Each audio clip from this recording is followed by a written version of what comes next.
2019, che effetto fa ricevere questo riconoscimento?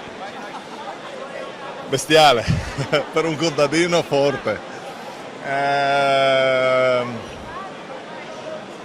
un onore perché a parte che la famiglia sta facendo questa cosa qui per dare valore al territorio, al mondo agricolo, alla ricchezza che abbiamo in Friuli, e lo sta facendo molto bene, molto seriamente, ma noi friulani siamo così, determinati e seri sul nostro percorso del lavoro che facciamo. Fa piacere riceverlo, oltretutto per la motivazione, la ribolla gialla e i vigneti abbandonati sul Monte Calvario, che noi facciamo tanta fatica per recuperarli. La ribolla gialla non è solo mia, è nostra. La cosa è che dobbiamo farla bene, seri, per portarla in giro per il mondo, per poi portare il mondo in Friuli. Quale può essere, ecco, il futuro della ribolla gialla e del territorio che lei conosce così bene?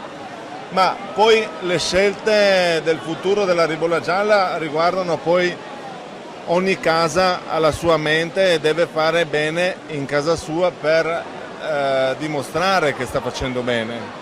Quindi il futuro della ribolla gialla è legato poi alla dimostrazione che è un vitigno da invecchiamento, che è ideale di entrare anche in un concetto di collezionismo.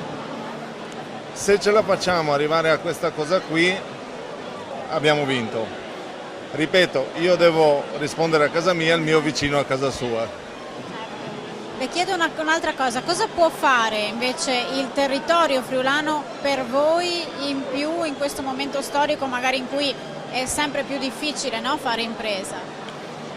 Sì, anche se non possiamo neanche dire che non si fa niente, la Regione si è mossa varie volte con gli aiuti, io stesso ho avuto dalla Regione aiuti per la mia impresa per poter andare avanti e per poter crescere, con i piani di sviluppo rurali sono stati per me molto importanti.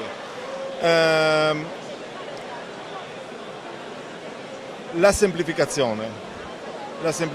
Io sto facendo la variante al piano regolatore adesso e sto combattendo da 4 anni, non si può, cioè bisogna semplificare, se la cosa è logica, se la cosa è giusta non si deve solo polemizzare, bisogna avere i tecnici, le persone, i guru, i maestri che dicono sì, la legge deve essere fatta così e così si fa. L'ultimo, il PPR che è stato fatto, a me ha penalizzato quella volta perché si sono dimenticati dei vigneti abbandonati. Per fortuna hanno preso in mano i prati e i pascoli abbandonati, quindi il ritorno dei prati e pascoli all'agricoltura, si sono dimenticati dei frutteti e dei vigneti. Questo non può succedere, significa che perdi anni e anni solo di carte. No. Quando si riguarda il contadino devono anche andare a domandare a qualche contadino la strada giusta, perché il contadino è il tutelatore del territorio, è lui che fa le strade, che tiene l'acqua e così avanti.